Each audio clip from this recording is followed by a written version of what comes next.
Dans notre parasha, parashat Hukat, la Torah nous raconte le décès d'Aaron à Cohen. Aaron, le frère de Moshe Rabbeinu et grand prêtre, décède. Et c'est tout le peuple juif qui va pleurer pendant 30 jours de deuil le décès de ce grand maître. Rachid de nous dire, ce n'était pas seulement les hommes qui ont pleuré, mais aussi les femmes et les enfants, car il avait des qualités particulières. En effet, la Mishnah dans le traité de Havot nous dit qu'Aaron était singulier, en cela qu'il était Ohev Shalom Verodev Shalom, aimant la paix, il la poursuivait. Ohev et Tabiriot, il aimait les créatures, mais Karvan la Torah, et il arrivait à les rapprocher sur le droit chemin de la Torah. Porter le deuil d'un grand sage, c'est réfléchir sur ce qu'il nous a enseigné. C'est essayer de pérenniser ce qui étaient ses qualités. Quand nos sages nous disent qu'il était Ohev Shalom Verodev Shalom, eh bien tout simplement, lorsque Reuven et Shimon se disputaient, il allait voir Reuven et puis il lui disait, tu sais, ton ami Shimon m'a dit de te dire qu'il est très triste de cette situation, de cette querelle.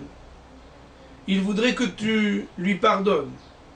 Il allait voir Shimon et lui disait, tu sais Reuven, je l'ai vu, hein, il est triste, tu ne peux pas savoir. Il attend qu'une seule chose, c'est te rencontrer, il m'a fait comprendre qu'il voulait te demander pardon. Si bien que, à leur première rencontre, Reuven et Shimon s'enlaçaient, se pardonnaient, retrouvaient l'harmonie et la paix. Mais Karvan, la Torah, rapprochait les hommes de la Torah, c'est parce qu'il aimait les hommes. Comment?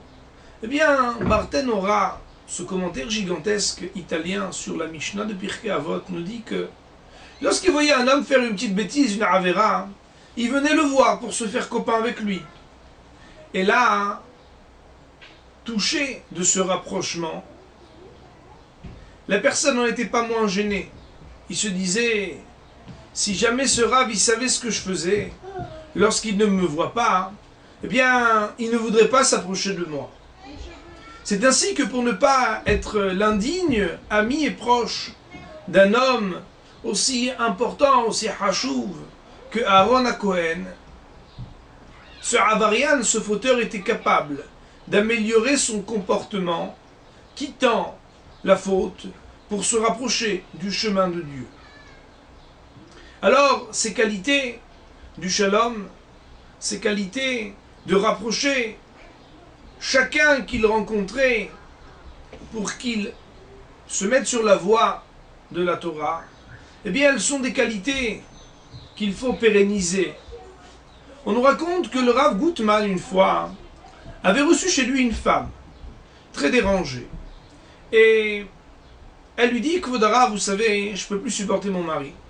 Je ne sortirai pas de votre bureau avant que vous ne me promettiez que vous m'obtiendrez le get, c'est-à-dire l'acte de divorce religieux. Alors le Rav de lui dire, il n'y a pas de problème. Seulement j'ai une petite condition. Pendant 4 semaines, les 4 semaines à venir, vous allez aller dans le quartier pauvre le vendredi après-midi, distribuer la tzedaka, c'est-à-dire faire des actes de charité pour aider les pauvres à recevoir le Shabbat. Et ensuite, vous viendrez me voir et je vous organiserai le divorce religieux. Alors les semaines passent et le Rav Gutman n'a pas de nouvelles de cette femme. Il a fait convoquer, il lui dit, alors, vous m'avez demandé le divorce, je vous attendais. Et cette femme de lui dire, vous savez, Kvod Harav, j'ai bien compris le message et je pense que j'ai fait la bonne leçon de ce que vous vouliez m'enseigner. En effet, lorsque le vendredi j'allais voir ces pauvres, je me suis rendu compte, j'ai réalisé la juste proportion de ce que sont de vrais problèmes et de ce que sont des futilités, des problèmes accessoires. Et voyant la misère et la difficulté dans laquelle ces gens vivaient, et ce que je pouvais leur apporter lorsque je leur donnais quelques sous ou quelques mets à consommer pour le Shabbat, eh bien j'ai décidé d'apprendre à surmonter et à mieux entendre ce qui pourrait faire l'harmonie de mon couple, et je vous en remercie, Rabbi.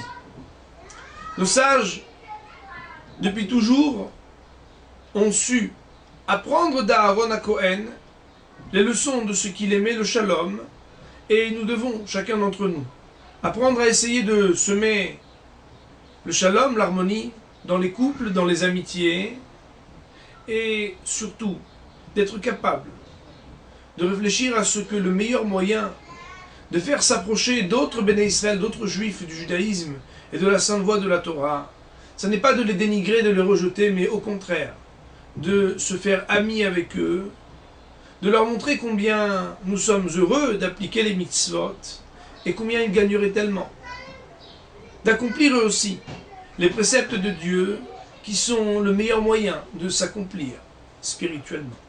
Shabbat Shalom.